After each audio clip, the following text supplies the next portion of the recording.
pleasure to welcome you all to the Introduction to Artificial Intelligence and Machine Learning session of Wave 2.0, proud organized in collaboration with IEEE Application Society, student chapter of the University of Moratuwa.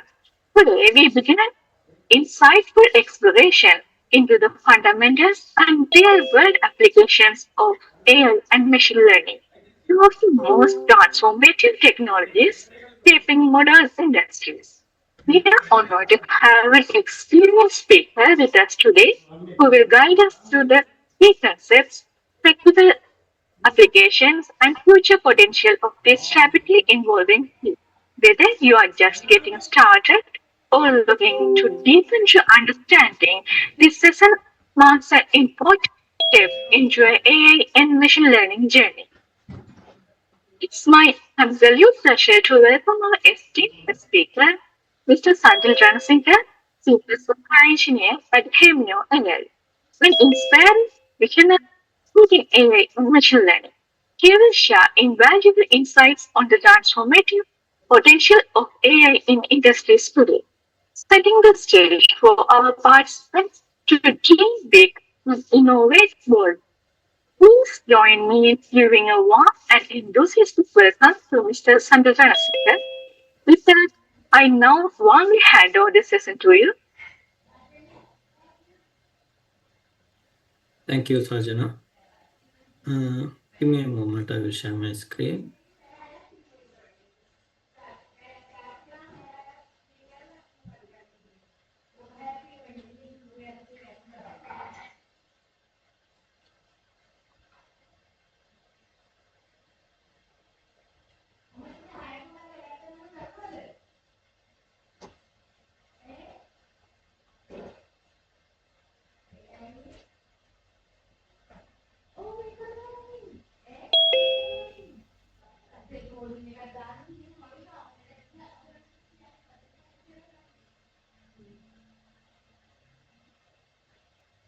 Yes, can I verify that the screen is visible?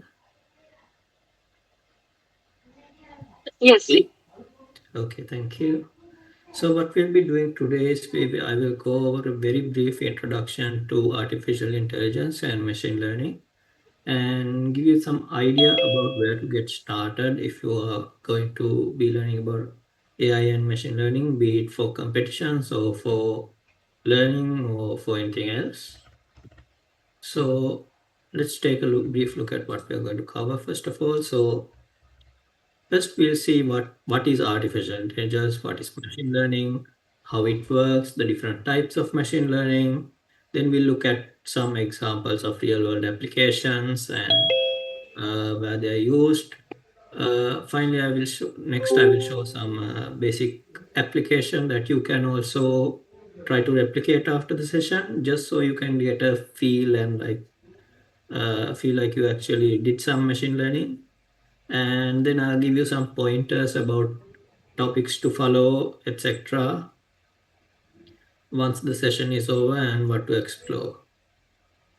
So first, let's move into what is artificial intelligence. So artificial intelligence is an umbrella term. So it includes machine learning, it includes rule-based systems, it includes a lot of things. Basically, it is about making machines act like humans mainly. So this can be anything like a chatbot, this can be a chess playing bot, this can be just a very simple uh, FAQ routing system which knows where to send you or which content to suggest. So artificial sorry about that. So artificial intelligence is basically trying to replicate tasks that require human intelligence to some extent at least. So it covers many things. Like I said, you have rule-based systems, you have natural language processing. So that's about like text and the ability to speak and understand language. Robotics, vision, again, vision is about being able to understand pictures, videos, and like uh, let the computer understand it in a way. So computers work with numbers, so that sort of a thing. And machine learning is a very specific kind of algorithm which is different to rule based systems based on mathematics. So we'll talk about that later too. But basically, artificial intelligence is an umbrella term for all of these things, which is at the end of the day about making computers or computer systems behave like humans. So here are some examples. Maybe you have seen some of these. Alexa, the Amazon's the little gadget, you can say, "Hey Alexa," and the gadget will recognize your voice. It can you can chat with it, give it tasks to do. Then I think everyone here is probably familiar with this symbol in the middle, Chat GPT. Then Gemini, Tesla's autonomous driving. There are many use cases of AI in like social settings like healthcare, finance, uh, teaching. Then you have like generative AI where you generate images, videos, text, and you also have AI like this image where it can play games. So AlphaGo is this. I don't know what this game is actually, but I mean there are chess players AI. So like every basically every field you look today, I think you will see some example of artificial intelligence. So then keeping that in mind, we will move to the next question we have. What is machine learning? So machine learning is a subset of artificial intelligence that enables machines to learn from data. So I don't know how many of you are from a computer science or software engineering background, but so typically in classical programming, what you do is you write specific rules or procedures for a program to follow. Let's say I write some Python code. I will say if condition 1 do something, if else if condition 2 do something, like that. So that is what you call a hard coded rule. However, in machine learning, instead of hard coding rules, we let the system learn those rules by looking at data. So, for example, uh, let's say we want the computer to learn how to recognize a cat. So, we don't say if the pixels of an image are like this, say it's a cat. We don't say that. Instead of that, we give it some sort of algorithm that it can tune, and we give it like 1,000 pictures of cats and 1,000 pictures that are not cats, and we keep doing something until the computer can learn from these pictures on its own to recognize cats.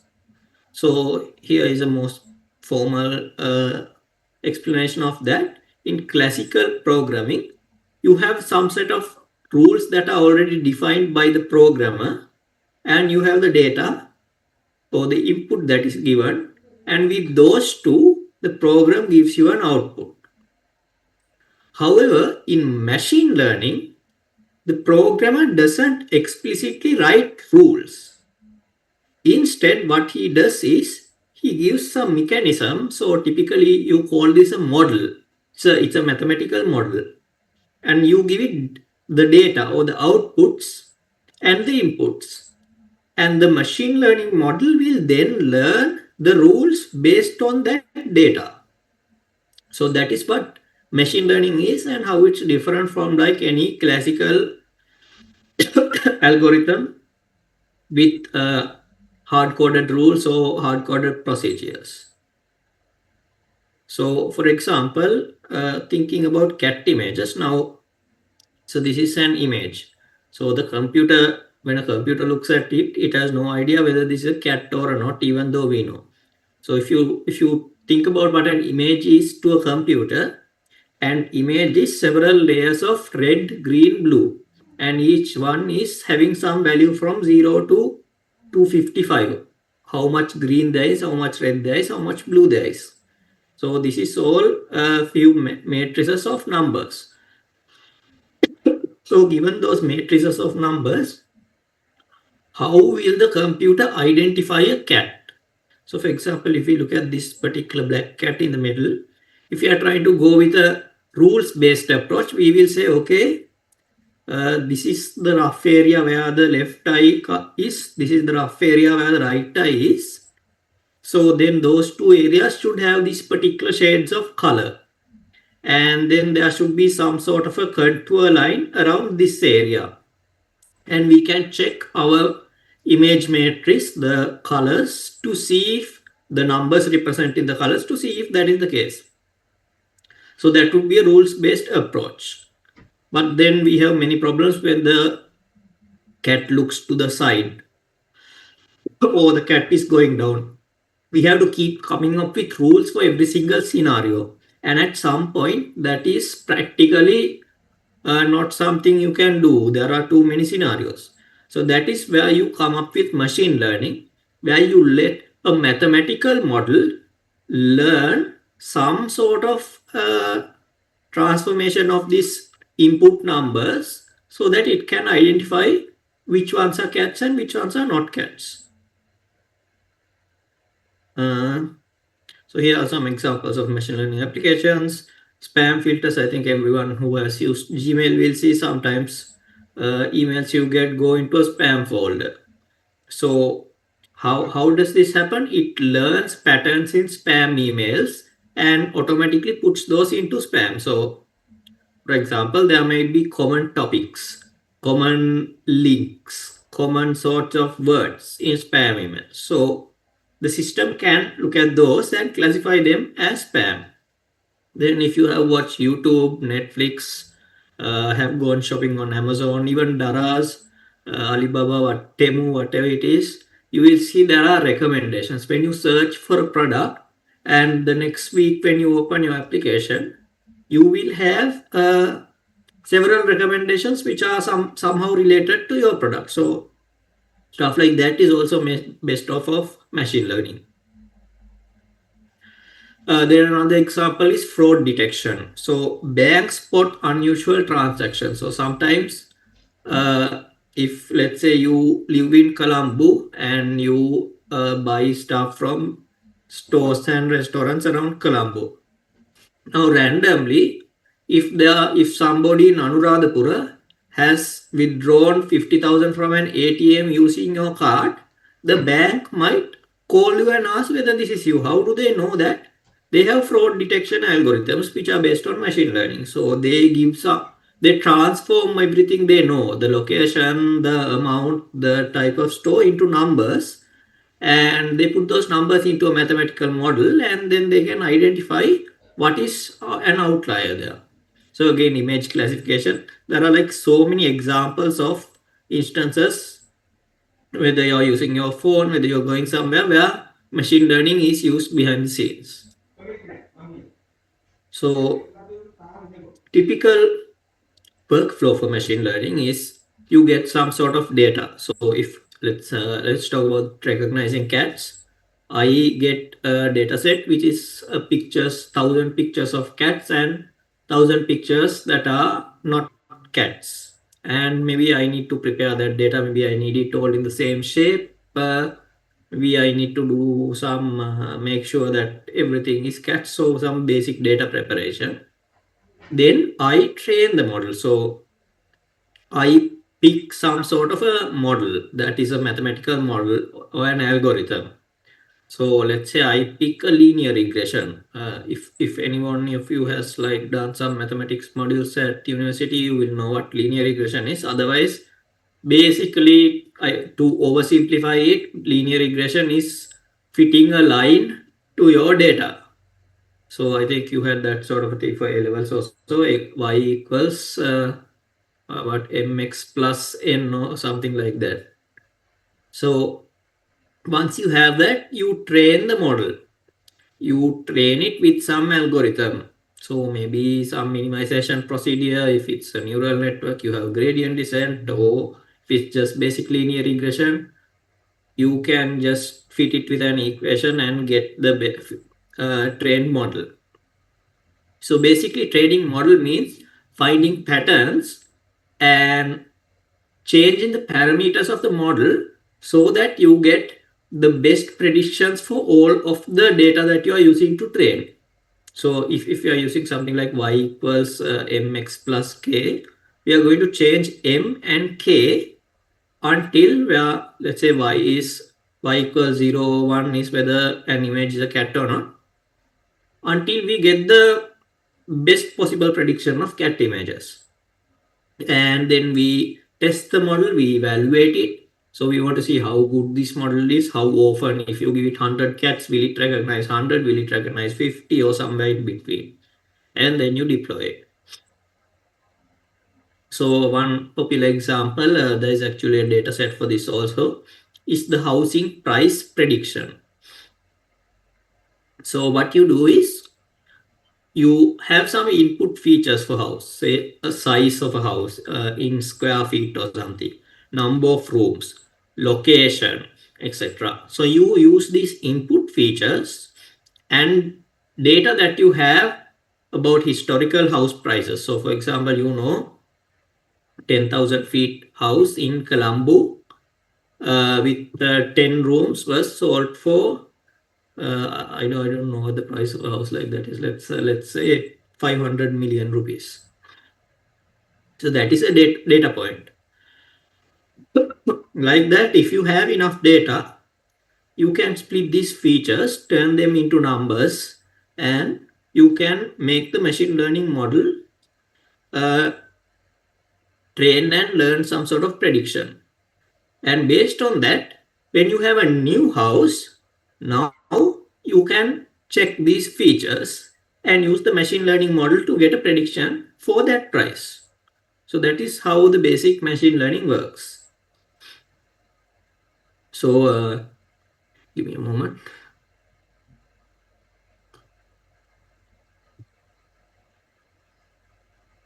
Sorry. So yeah, there are three generic types of machine learning. Of course, like there are like combined fields and somewhat tangential fields to this coming out. But basically, these three are like generically recognized as three different types of machine learning. So one is supervised learning, which means learns from labeled data, which means when you have data, you know both the input and the expected output. So if you are talking about houses, we know the inputs, that is the house size, house location, etc. And we also know the output, that is how much is the house costing, that is what we want to output. Or in cat recognizing cat images, we have the inputs, which is the images of the cats, and the output, whether each image is a cat or not. So that is supervised learning. In unsupervised learning, we have data. We just have data. We don't have a specific label, as in houses have a price. Cats images are cat or not. But in unsupervised learning, we just have data points.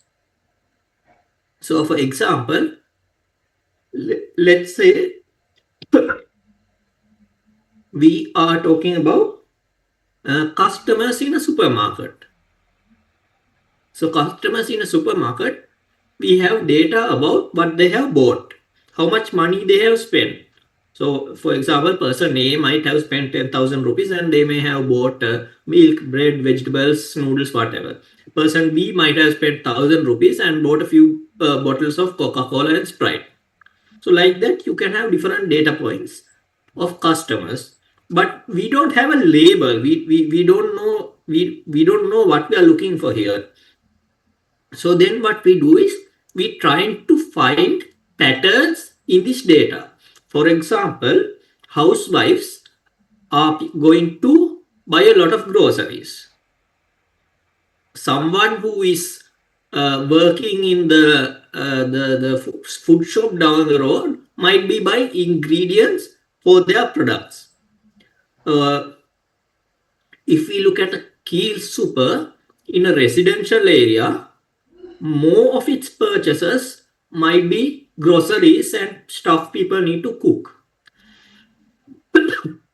Whereas if we look at a Keel Super in like a commercial area, maybe more customers are going to be buying ready to go food or stuff like that. So what we can do is when we have the customer data, we can analyze it and try to find patterns in it like that. And with these patterns, we can maybe learn something about the data and someone can maybe make a decision based on that. So that is what unsupervised learning is. And then you have reinforcement learning. So in reinforcement learning, it's about interacting with an environment and getting feedback on that. So basically, let's say we are trying to teach a robot how to play chess. So what we are going to do is we are going to determine some framework of moves he can make and some framework to give him rewards. So if he makes a good move, we give him a reward.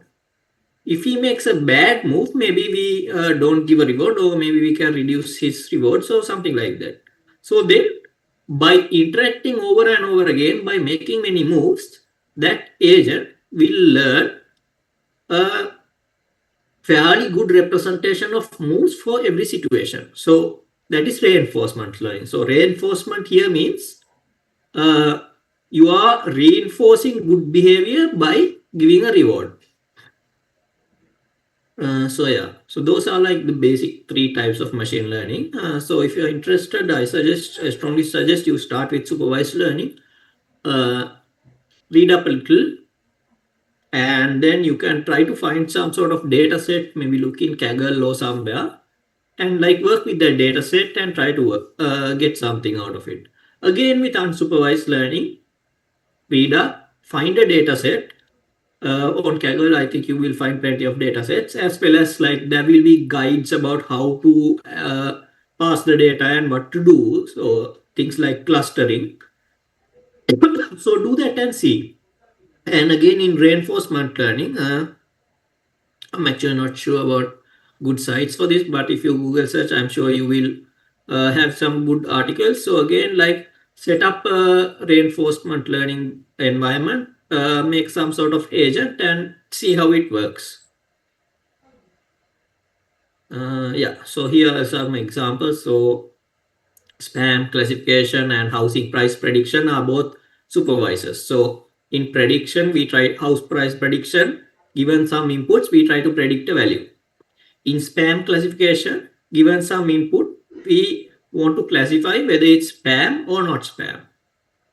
Then in unsupervised learning, one example is customer segmentation. So like I talked about, if you have data on customers who go to a supermarket, you are going to try and segment them into different groups, and then you can learn like patterns, how much of each group goes to which supermarket, for example, uh, which groups are prominent, what items the different groups buy, and then you can like try to uh, cater to those groups or improve or reduce stuff that are not in demand for certain groups. Whatever it is, business logic you can do. Again, fraud detection. So like I mentioned, you in for fraud detection, you transform your data into numbers and you look for outliers. So like I said, Colombo, everyday purchases, restaurants, stores, versus see, one-time ATM withdrawal of 50,000 in Anuradhapura, that is an outlier, a mathematical outlier. So if you can transform your data into a suitable format, you can easily identify that as an outlier. So even if there is 1,000 transactions done from your card per day, that outlier can be easily identified. So that is how fraud detection works in a somewhat oversimplified manner. So reinforcement learning, again you find it in like game AI, so like chess bots, so this AlphaGo thing or whatever else there is, robotics. So robots that move around. I don't know if you have seen, they have those little tiny circle robots that can clean rooms. So they learn to like map the room and move around the room to clean it by using some form variant of reinforcement learning. And then self-driving cars also use reinforcement learning to some extent. Next, we will talk about deep learning and neural networks. I will just give a very brief introduction on what it is. I don't think we will be having time to cover it in the session. So I'll just give a very brief introduction. So this is a specific subfield of machine learning, which is called neural networks.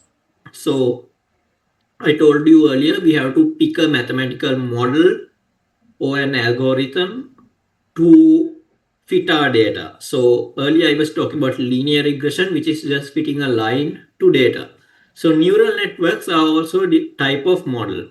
So these are inspired by biological neurons. So this little photo here, that is the neuron. Neuron is the nerve, the electrical impulse that transmits stuff through your brain and your body. So it has been inspired by that. And basically, in a neural network, you have a bunch of things called neurons. So essentially, you can consider each neuron as an equation ax plus b. And we have what we call activation of a neuron. Basically, if ax plus b is bigger than something, it is 1, or otherwise 0, something like that. There are more variants, but that is the basic idea. So when you give inputs, each neuron will run those inputs through its equation and give an activated output, and like that it will propagate through layers of neurons. So in this image, you can see 3 neurons here, 4 neurons here, like that, and finally give an output. So basically, this is like a very complex mathematical equation. So each neuron is a simple mathematical equation combined with an activation function. So then a neural network is a combination of all of these equations. So people consider neural networks as black boxes. A black box is something you can't see inside. So they consider them black boxes because what happens in neural networks is you just train them on data. You don't actually know how the parameters are changing. So a neural network can learn complex patterns by slowly tuning the parameters. Parameter means mx plus k, m and k are the parameters. Sorry, ax plus b, whatever you want to call it. A and b are the parameters. So by slowly changing those parameters, it can learn many complex patterns. So deep learning then, so this is actually a somewhat shallow neural network. So you can see there are 3 layers. So deep learning is called deep learning because it works with neural networks which have many layers. So for example, some of these image generation, these are called convolutional neural networks. Some of them can have like 60 to 80, 100, I don't know, a lot of layers. So that many layers means it's a very deep network. So that's what's called a deep neural network. So again, if you're interested in learning more about neural networks and deep learning, you can search through the topic. There are many articles. There are Kaggle courses. There are courses on Coursera. I will provide more resources if you're interested, but do read up on what this is and how you can use them. So again, to real world applications. So in healthcare, for example, you have disease detection. So sometimes when you talk about like cancer, for example, you take these like scans and the AI can sort of detect the scan image and find where the cancer lumps are. I don't know what they're called. Whatever those cancer cells are, they can find like the minuscule locations. And then for drug discovery, there is AI that helps with drug discovery. Finance, we talked about fraud detection, but also in stock markets, you have algorithmic trading, for example. Then retail, not just retail, like entertainment, you have personalized recommendations. Then with creativity, I think every one of you has seen ChatGPT. It has writing, it has AI art, and like Sora and Whisper have like generated music. And then customer support, I think maybe some of you might have gotten frustrated talking with Uber support or something sometimes. But customer support is helped by AI assistants, chatbots. You can go to like many websites now, and each website will have some form of a chatbot. And then there's automated routing where AI assistant talks to a customer and figures out where their problem needs to be directed to. So those are some real world applications. See, for example, this is an image of Einstein generated by AI. So you can have many different applications of AI. So if you're interested, give it a read. See the different industries, different areas where these are applied, mostly deep learning, but also there are many other things applied in different spaces. So in particular, read up about generative AI because that is the hype today. Everyone is talking and using generative AI and AI agents. So read up on that. And then we will do a little practice. So basically what I want you to do after this session is there is something called the Titanic dataset. You can find this on Kaggle or you can find it on many other places also. And you can find like people have written guides and articles like how to open the data set, how to clean the data, how to start making predictions. So what I want you to do after the session is get a hold of the Titanic data set and follow some guides. You can find like some popular guides on Kaggle, but you can also find them elsewhere. And try to write. I recommend you do this in Python with Jupyter Notebook or an equivalent. But if you have like something else that you're using, of course, feel free to use that. And try to do some prediction. Try to do some feature engineering. So I will show some basic example I've written. So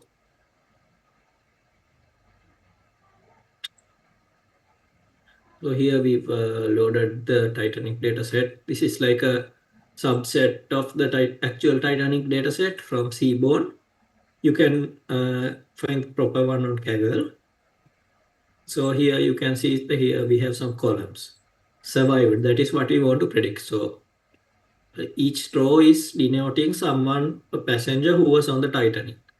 And this column is showing whether they survived or not. So then we have some other columns. So passenger class, there are three classes, one, two, three. Sex, male or female, age, I think siblings, I'm not sure what this is. Yeah, how much they paid for the ticket. So generally correlated to the passenger class, but also to where they embarked from. Class, uh, who, man or woman or child, whether it's an adult male or not, whether where in the ship they were staying and where they joined from, and whether they were alone or with a family or a partner. So you can use some of these columns and try to predict. So here we have these columns. We haven't used all of them yet. But so the very first thing we are doing is we are going to see like how survival correlates with some of these features. So here if with like passenger class, you can see survival rate is very high for 1 and low for 3. And with regards to sex, I'm not sure which one, whether male or female is mapped to 0 and 1. Uh,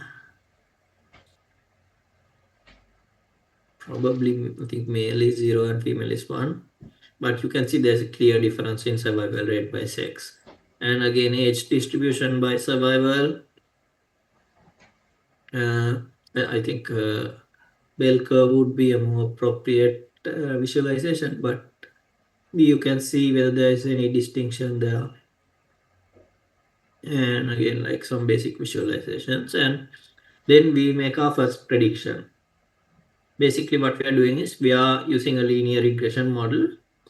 We are using the passenger class and the sex as inputs, and we are going to try to predict y as y, which is whether the passenger survived or not. So here we have roughly 800 records here, and we are using 1/5 of that to test. So these are our outputs for the test. So this is called confusion matrix. So basically this is predicted versus actual. So this one is predicted one and actually one. This is predicted zero and actually zero, and these two squares are the wrong squares. So this is our initial prediction. And then we are going to change the model from linear to logistic regression. So that's a slightly different mathematical model. And again, we don't see a significant difference. Now what we are going to do is we are going to add a few more variables. We are going to add age and fair. And now if you look at these numbers, you will see a very marginal rise in accuracy. I think you get one more prediction correct here. And then we engineer some features. So what is feature engineering is basically creating new inputs based on the inputs you already have. So we had age, sex, fair, family size. Next, we make a feature called sex times passenger class. Age, then we classify instead of like having age from 0 to 100, we make like a bin. So age senior, that is a 0 or 1. Age group adult 0 or 1. And age group teen 0 or 1. So now we use those inputs and we do regression again, and we again see like a marginal improvement there. So like that you can like experiment with this data set and see if it like if you can, yeah, basically experiment and get a feel for it yourself. So I think if you go through any of the guides, you will see all of these Python libraries which have most of the tools that you already need. So like these, and scikit-learn has like regression, logistic regression. It even has like neural networks and whatever you want. So you can use those, and I strongly suggest after this session that you work with this. So again, now that we have a brief idea of what artificial intelligence and machine learning are, I will tell you how to get started with like properly learning AI and machine learning. I think this is the most important takeaway from this session.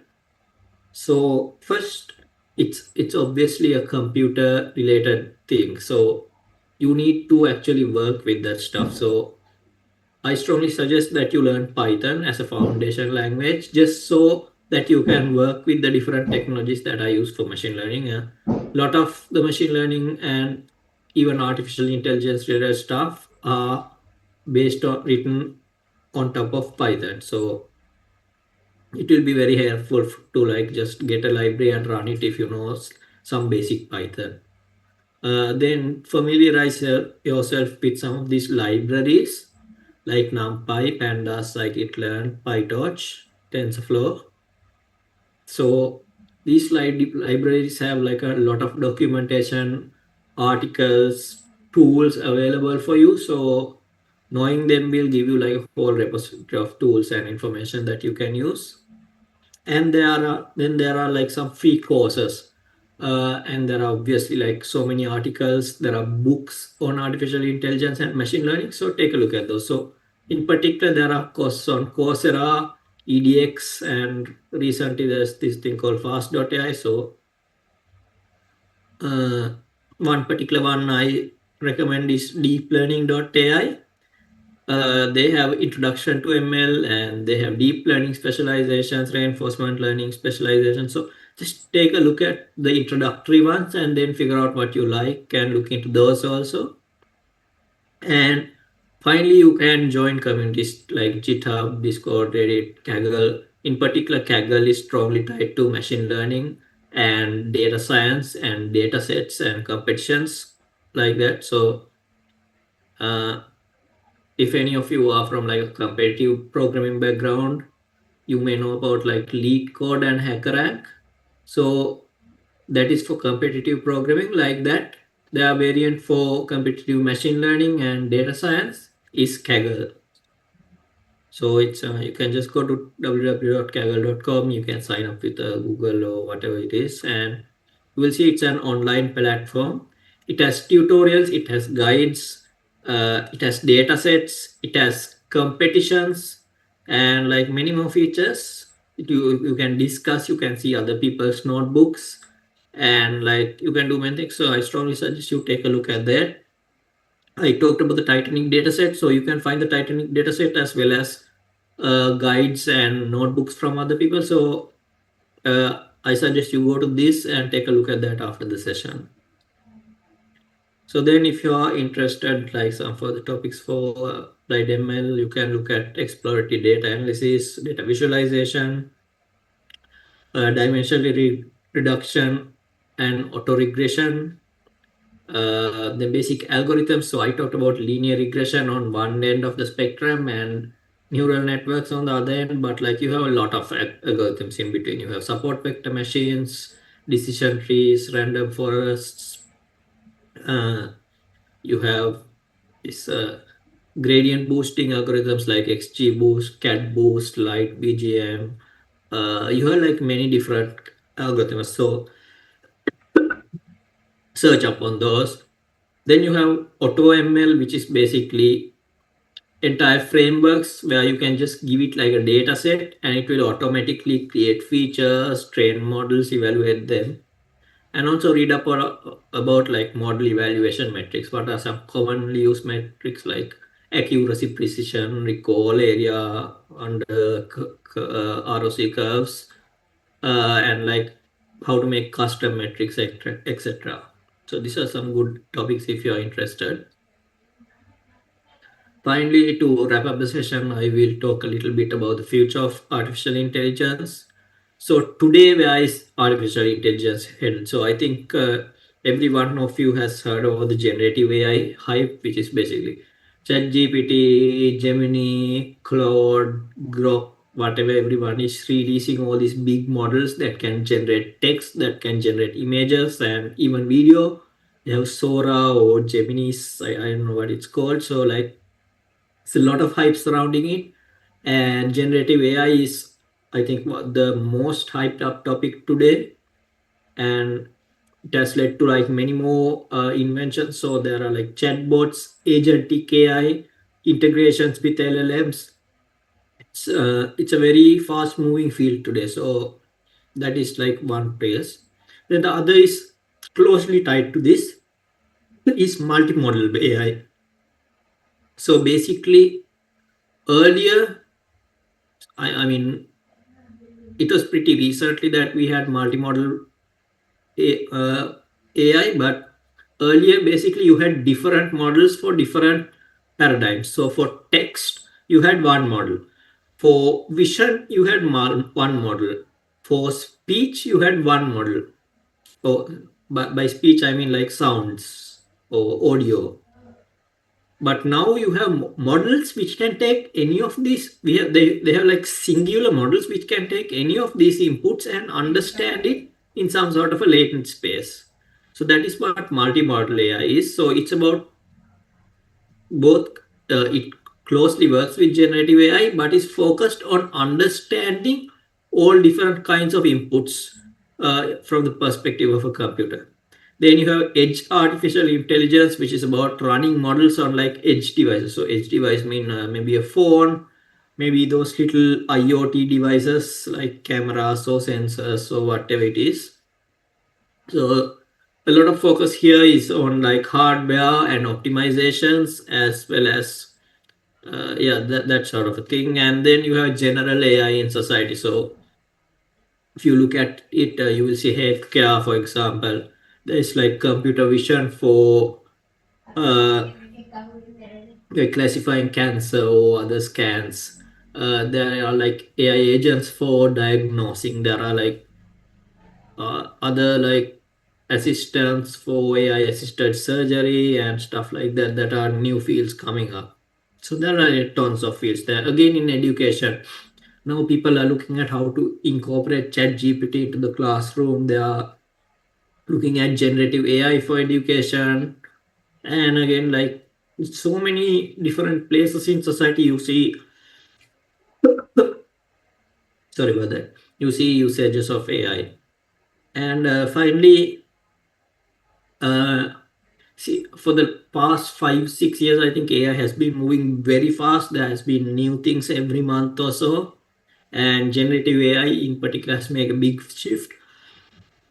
So now there's a lot of debates about regulation, job impacts, responsible AI, bias auditing, that sort of thing. So, like, for example, one thing is looking at bias in artificial intelligence. For example, one famous example you might have heard is that some big companies' image recognition didn't recognize black people. So that is an example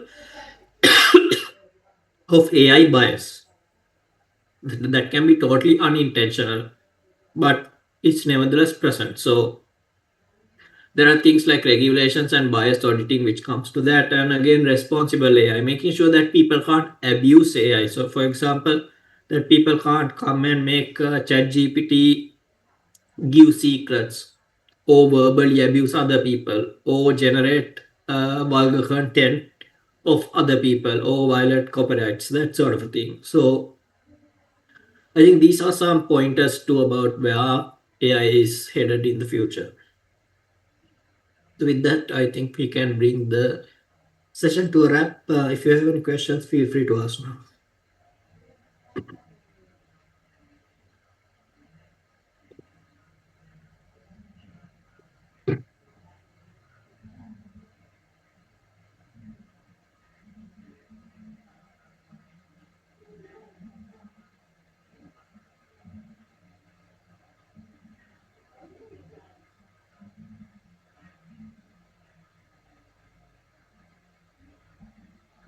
I will give 30 more seconds, after which I think we can just move on.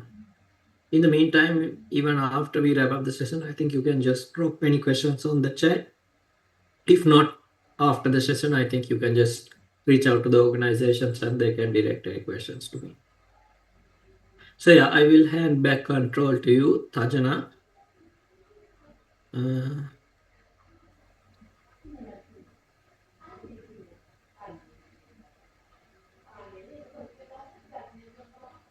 Thank you, sir. Mr. Sandil Ranasinghe, on behalf of the Octwave 2.0 team and the IEEE Application Society Students Chapter of the University of Moratuwa, we extend our heartfelt thanks for your insightful and inspiring session. As a token of our appreciation, we are pleased to present you with this digital memento in recognition of your valuable contribution today.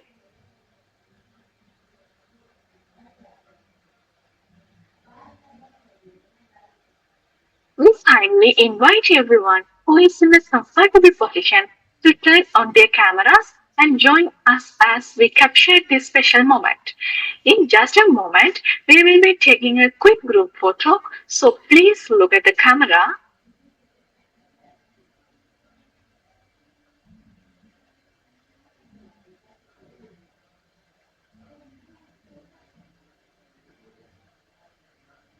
Please, please look at the camera, put on your best smiles, and hold still for a few seconds. Alright, and here we go. Three, two, one.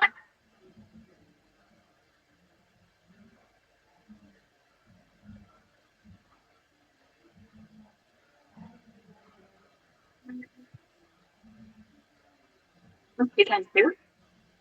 Now I invite Srinivasri Sahajan to provide an overview of this event and share its purpose with us. Over to you, Dhanalakshmi.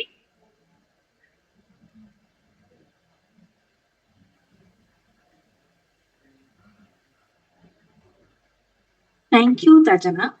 Good evening, everyone. I'm Renu Lakshmi, one of the co-chair of Octwave 2.0, and I'm here to give an intro about the event.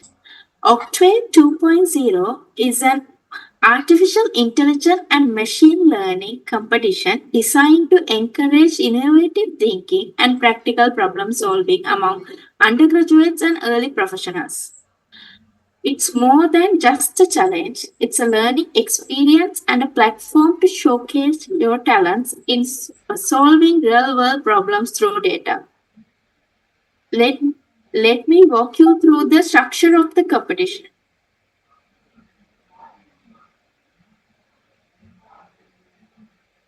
Like we have two more sessions coming up, the gaggle awareness session and the solving real world problem using data sets and ML sessions. These sessions are designed to help you build the knowledge and skills you will need to confidently take on the competition. Then we have the first round, which will be held on the gaggle, where teams will compete on a given data set. Based on the private leaderboard, the top 10 teams will be selected as finalists. Then, for the final round, the selected teams will receive a new data set. They will be expected to submit their solution, a brief report, and then present their work to the panel of judges. The award, the award ceremony will take place on the same day, celebrating the most innovative and effective solution. And if you haven't registered yet, you can visit our website www.octwave.com. Everything you need is there. We warmly invite you to register and be part of this exciting journey into the world of AI and ML. We are looking forward to seeing your ideas in action. And if you have any event related question, you can put it in the chat.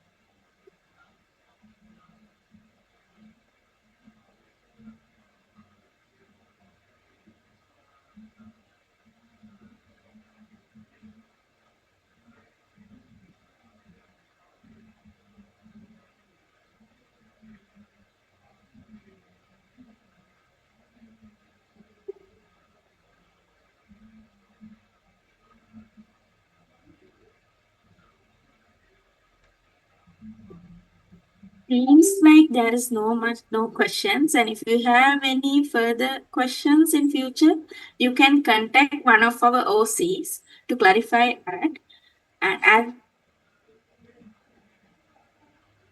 And the preliminary round date will be announced soon. It's most probably in the October starting, and we will update in the registered group soon.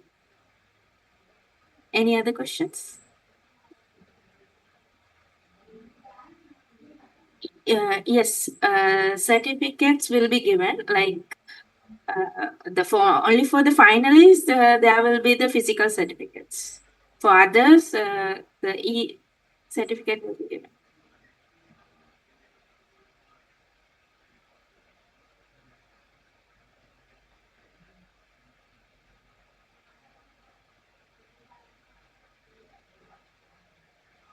Okay. And if you have any any questions, you can contact our OC. Clarify it later. Okay. As we come to the end of the today's sessions, it is my privilege to deliver the vote of thanks on behalf of the organizing team of Octave 2.0 and the IEEE Application Society Student Chapter of University of Moratuwa. First, a sincere thank you to our guest speaker, Mr. Sandil Ranasinghe, for sharing your time, experience, and valuable insight into the evolving world of artificial intelligence and machine learning. Your contribution has greatly enriched today's sessions. We are also extend our appreciation to all participants for your engagement and presence. Your interest and involvement are truly appreciated. Lastly, we would like to acknowledge the continued support of our sponsors, partners, and the dedicated organizing team. Thank you once again to everyone who made this session success. Over to you, Tarjana. Thank you all for being with us today. See you next time. Let's wind up the sessions today.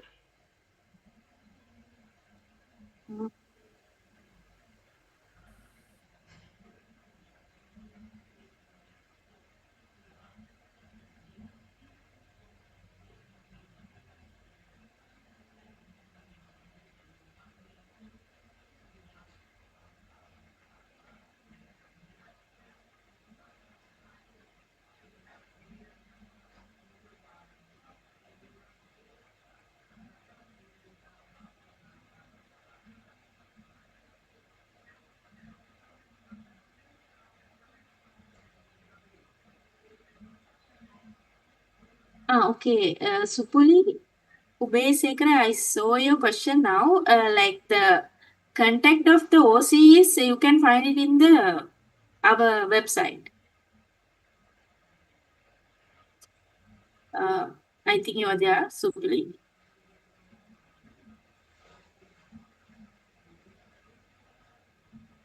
Uh,